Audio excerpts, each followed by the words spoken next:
welcome back to the Lake District. Today, as you can probably see behind me there, we're in Langdale again. We was in Langdale not that long ago when we did Bowfell, which is up there. But this time we're going up here to Pike O Blisco. And the weather forecast isn't that great for later on.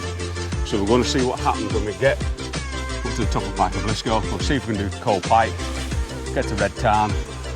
If the weather's good enough, we will carry on then over Crinkle Crags and over the band there that you can see, come down the band and back to the car. But at the minute, the weather is fine. Sue isn't navigating today. Nope, so my we're not responsibility. It's not Sue's responsibility, and we're not doing the Walk Lakes walk. The Walk Lakes walk for Pike O Blisco started from the Three Shires Stone over on Ranel's there, so it was a bit short, so we thought we'd kind of make it a bit longer and come from Langdale and do it this way. So Matthew is navigating. So I'm navigating. I've looked on the map and it looks pretty simple. Fingers are crossed. Fingers are crossed, but we've got all this stuff to make sure we don't go the wrong way, so it's going to be a great day, I think, if we don't get wet, but let's see. Keep today, we've also got Gin, who in this terrain is absolutely perfectly camouflaged, so we've had to buy her a little red jacket so we can see where she is sometimes, but for the minute it's not cold enough. So yep, Gin's with us today for another fabulous day out.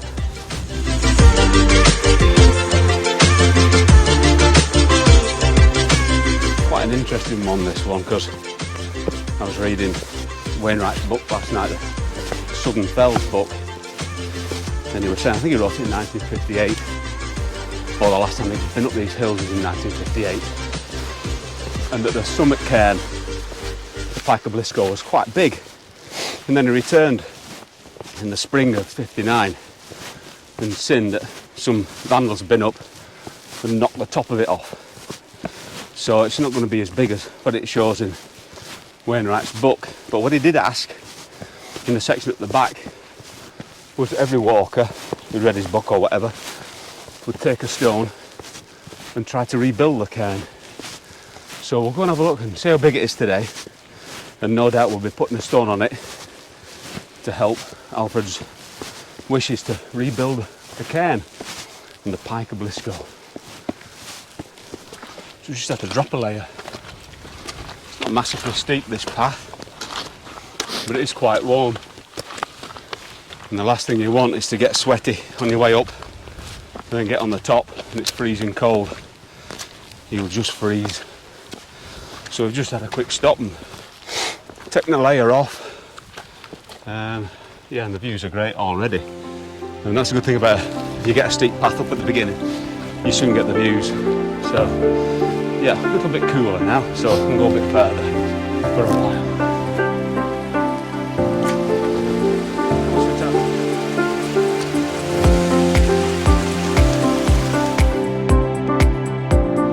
It's not that steep of a path, it says. We've gone 1.3 mile. The elevation is 1,742. So you could say it is a pretty steep up path. But the benefit of that is you soon get views like that.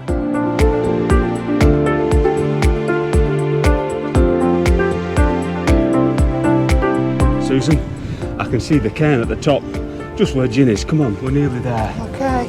We're nearly there. Can you see it? I don't think that's it, Matthew. Hey? I don't think that one's it. You joking? No. Where? I think you might need to go up there a bit more. Oh, rats. Oh well. What do we say? Onwards and upwards. Come on then. Joking apart, we've just come up that path up to the bottom of Pike O Blisco. And you just kind of come over that bit of a ridge and it looks really dramatic. Kind of for a small hill around here. It's pretty dramatic all the same.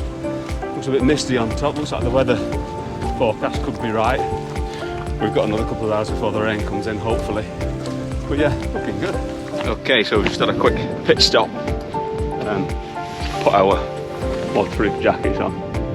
I was looking up there, it's been a bit misty and foggy. It's that really fine rain that gets you wet. You know what I mean? Not wanting to sound like Peter Kay, but there you go. So one last bit of a push now to the Pike O Blisco. Everybody's enjoying it, aren't they? Yes. Yay! And there's Jen enjoying it, aren't you, Jen? Yeah. Cool. Okay, see you at the top.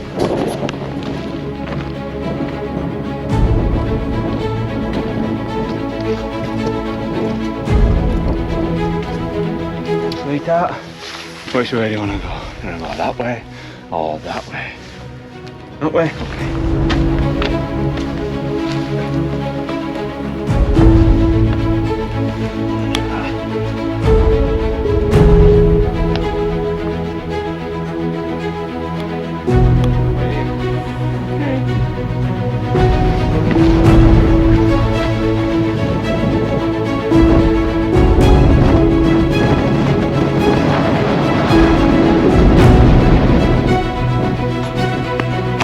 Here we are, summit of Pike O Blisco.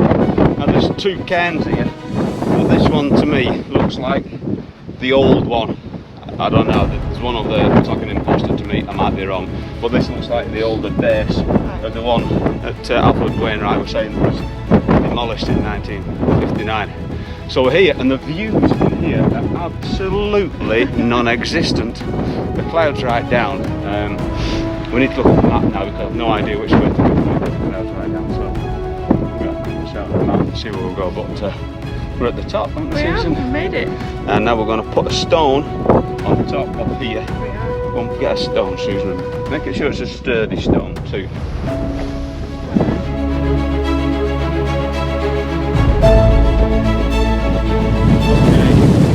Just heading off down off the summit. We found a path heading towards the west to try and find Red Tarn. The weather's got considerably worse, I must admit. We've got another bracing day in the Lake District. So yeah, it's good to go off that top because it got all pretty windy for a while then, but might be a bit different down here. Right, I'll check in when we get to Red Tarn. When we got up this morning, you would never ever have said that would need our waterproofs. It's always a good idea to check the weather forecast. I always use in my office just to make sure what the weather's going to do that day, because you can set off in your t-shirt and think, I'll not need any rain gear, but if you had no rain gear on now, We'd be very wet. you'd be very wet and, and very grumpy too. But yeah, no, it's important to check the weather. You'd never have thought we needed them. No, exactly. Okay, so we're down now at Red Tarn, and we've come to the junction here where you can either go straight on up to Crinkle Crags or turn right down Oxendale and back to the car. We've made a decision because it's not that bad now. I think it's an improving picture, hopefully. So we're going to carry on straight up to Crinkle Crags and back over and back down the band. So yeah, keep in touch.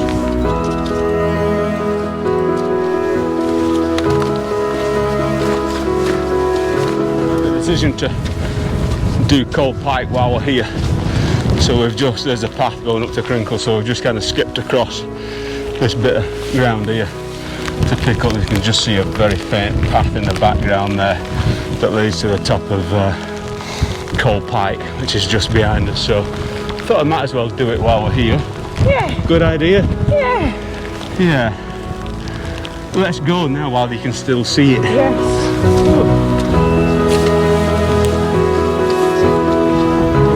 So here we are, Cold Pike summit.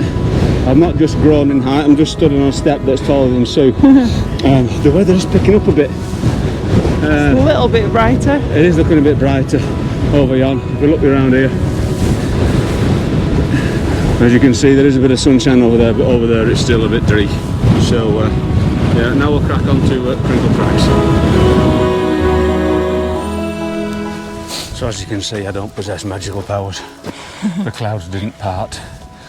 Well, we're on the top of Crinkle Crags, not on the top, but kind of on the path that follows the Crinkle Crags, and you can't see nothing.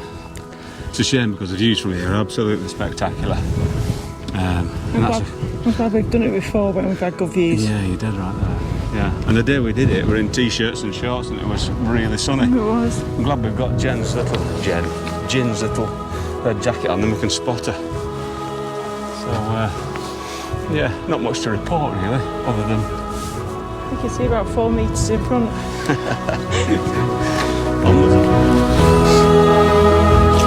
You're going the right way? Of course we're going the right way. I'm navigating today. All ye of little faith. That's why I'm just checking. I got somebody to build these big cairns from the so I couldn't go wrong.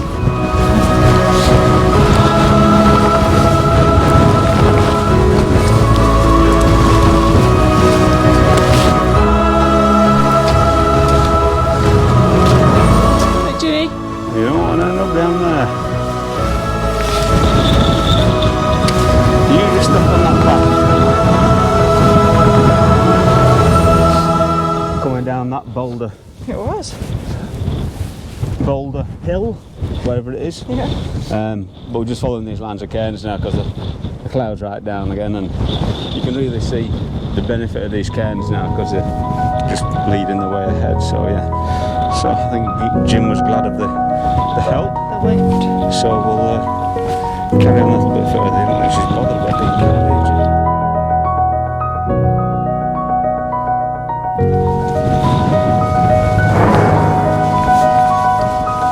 So here we are at the Three Tarns. I'm glad we didn't have lunch here. It's blowing a hoolie, and that was one of the main reasons why we had lunch just a little bit earlier on, because we thought it might be a bit drafty at this col here. And there's Bowfell looming large in the clouds coming around here, and the Langdale's obviously looking beautiful in the sunshine. It's looking a bit brighter down there. Harrison Stickle there. So we're going to hang a right now, go down the band, have a nice leisurely stroll back. So we'll catch up in a minute.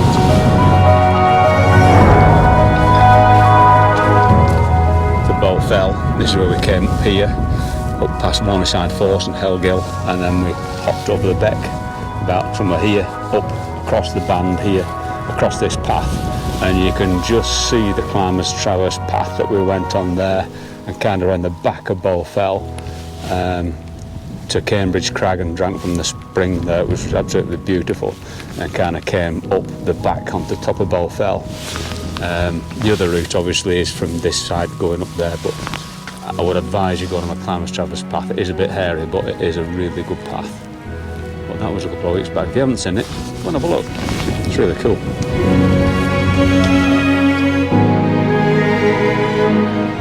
Got big moles around here, haven't they? They have. You think you've got problems with moles? I know. Can you imagine the size of the trap for that mole? I know.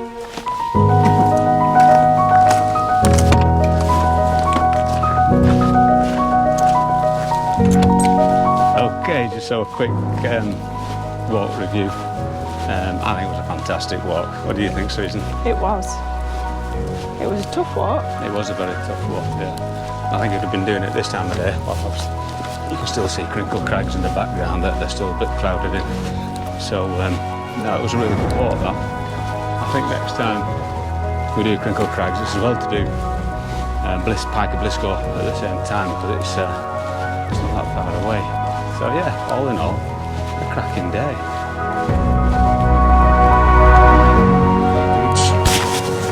We're back, we're done. And now it's time, again, to play mileage top trumps. So, I have done 9.27 miles. Save that. 9.27. That's what you've done. And the reason we do this is because Garmin and Strava are always different. 8.9. Garmin wins again. Garmin always does. I don't know why it's different, but hey. Maybe it's not as accurate. I don't know. Who knows? And now to the pub.